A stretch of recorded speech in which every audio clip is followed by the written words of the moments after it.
welcome to my scrapping space. I'm Joni Martin. I'm an independent Stampin' Up demonstrator located in Southwest Wisconsin. And I'm here today to share with you a very pretty Petunia Pop card. I can't wait to tell you all about it. So let's get my face out of the way and let's start some creating. Maybe there we go. Okay.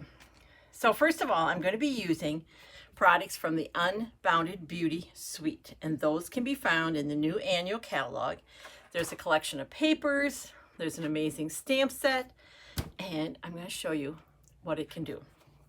So I started with this new annual catalog, an In Color Club, and members of my club, each month we focus on one color. They get product, they get cards to make, and this month it's Petunia Pop.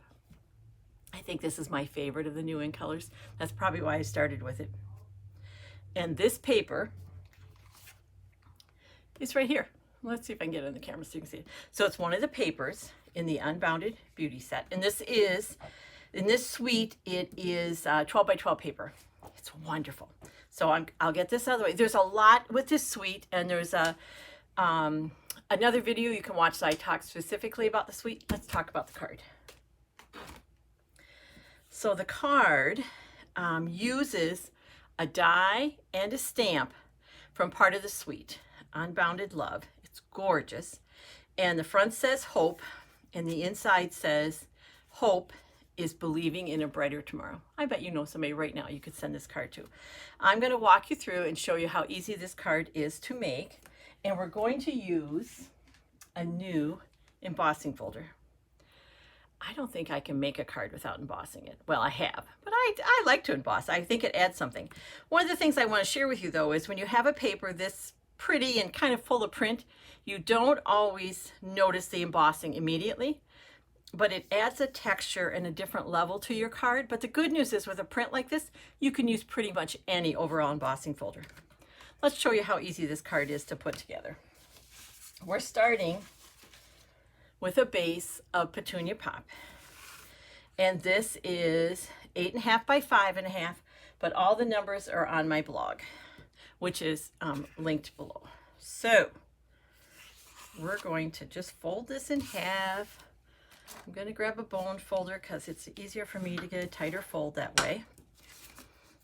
And then look at that beautiful paper. And that's gorgeous just the way it is. But I felt by adding a white mat, when you can kind of separate those two papers a little bit, both of them shine. Just that little bit does a great deal. And I only have 1/8 of an inch difference between my print paper and this. Now we're going to emboss this, and so we want to be really gentle with the glue, because when you emboss, you're going to put a lot of pressure on it, and if you have any extra glue, it's going to go everywhere, including onto your folder. So I'm going to use just a touch of glue, but I prefer green glue for this rather than that favorite tape runner I use all the time, because the green glue, look how little I'm using, will let me move it around. And because I only have 1/8 of an inch difference between the two papers, I may need a little help to adjust it. So that's going to go there, like so. It's really pretty. Let's grab our cut and emboss machine. I'm moving the paper out of the way because regardless of what kind of die cutting machine you have, it's going to do a better job gripping your surface than it is paper. Think of paper as kind of like ice for humans. It's just going to skid everywhere. So we want to get it to be able to have a firm grip. Now, the embossing folder I'm using is called Cute Crochet. Again, you could use any overall embossing folder. Notice I have a 1 and a 4 here. These are things I add to my embossing folders. They don't come this way. 1 and 4 means I'm going to use, oh, sorry for the noise. Oh, I have too many folders in my hands. Plate 1 and plate 4. And I know that's what I'm going to use because on the package it told me it's a 3D folder, meaning it's a thicker folder.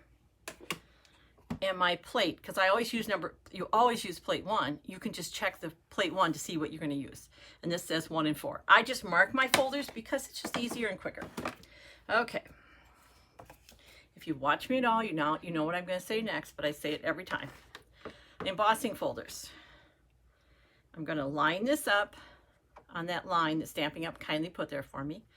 I'm going to make sure that Stampin' Up logos on top, fold first. But here's the most important thing about using, and you can't even see, you know what, we're going to go sideways so you can see what I'm doing, about running something through any die cutting machine. We always, always, always have something on top, whether I am cutting a die or embossing. There's always a plate on top that protects your machine, protects your embossing folder or your die. And we're just going to roll it through. If your machine is not rolling as smoothly as this, stop and check what we call your sandwich, like the right plates. I'm getting ready for a huge event this weekend where I get to be part of an event with lots of other demonstrators. 3 other demonstrators and myself are putting on an event just for demonstrators. Lots of projects they're going to walk away with, but it involved a lot of die cutting. So my husband, I've had lots of help getting ready for it, but this weekend it was my husband who got to help. And at one point he said to me, I don't think I'm doing this right. It's too tight to get through. So, yep. If Dino knows that you stop when it gets too tight, you can remember that too. All right, back to our card. So,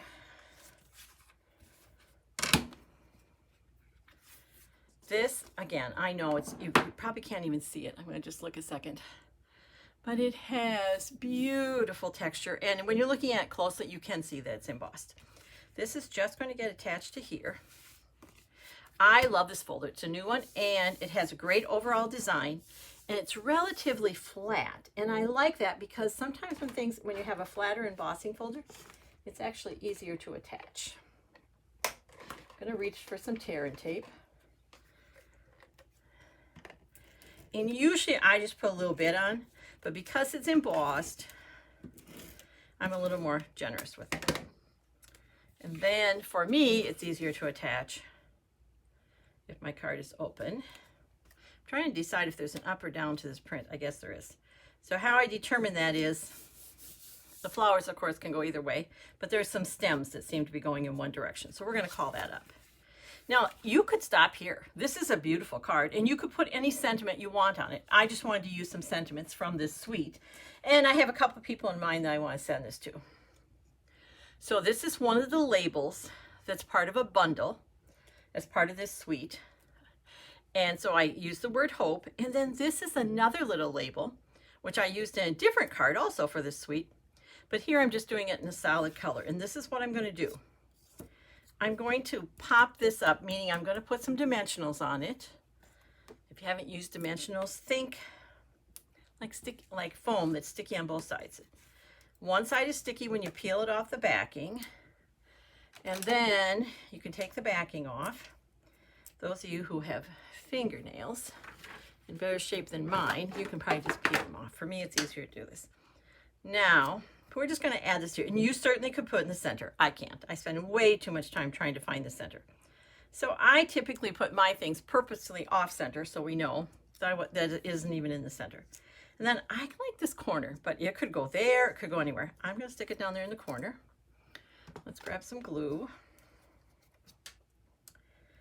Such a pretty card, but a design you could do with any of the papers in this suite. It would work for any of them.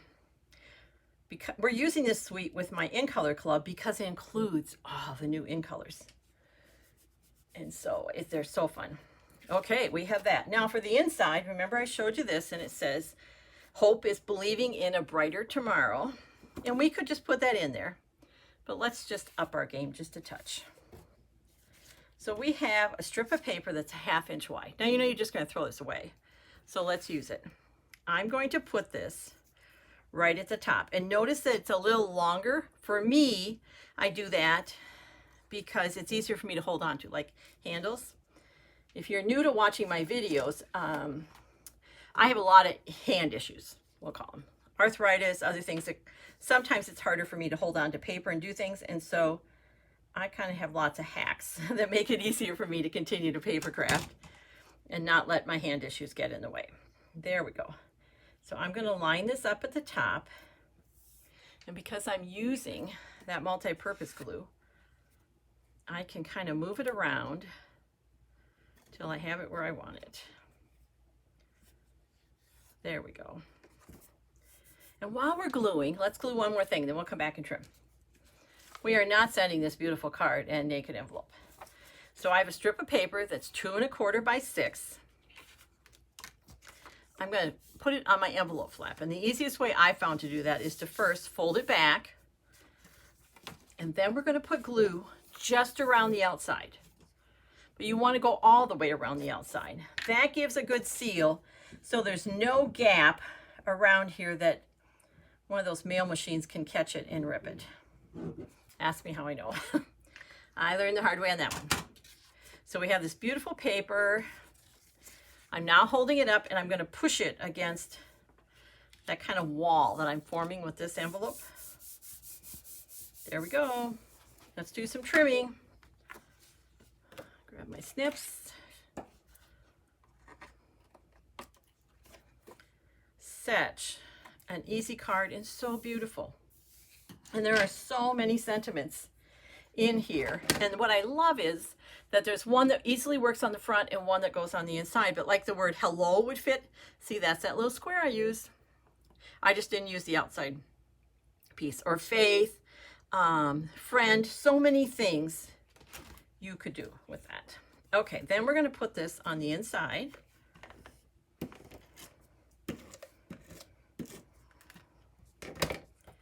So now, this is just me, but in case any of you are like me, see that little tiny piece of white? I was talking to you and not paying attention, so this is what I'm going to do, because it's really bugging me that it's showing at the top. It's just a little sliver, but we're just going to take it off. There. Because here's the thing, once I glue it in there, that little sliver of white would really show up. Okay. Doesn't that make a difference? Just bringing the front of the card to the inside kind of finishes it. And here. This card is on my blog post, scrappingwithjoni.com. So if you want measurements, want to know what supplies I used, everything is there. And if you have questions about any of the products I used, reach out. I love talking about paper crafting. I'd be happy to answer any of your questions. And there is our card being sent out in this beautiful envelope. That's one that's going in the mail tomorrow. I know exactly who it's going to. Thanks for watching. I appreciate it more than you know. Until next time, keep crafting. It's good for you.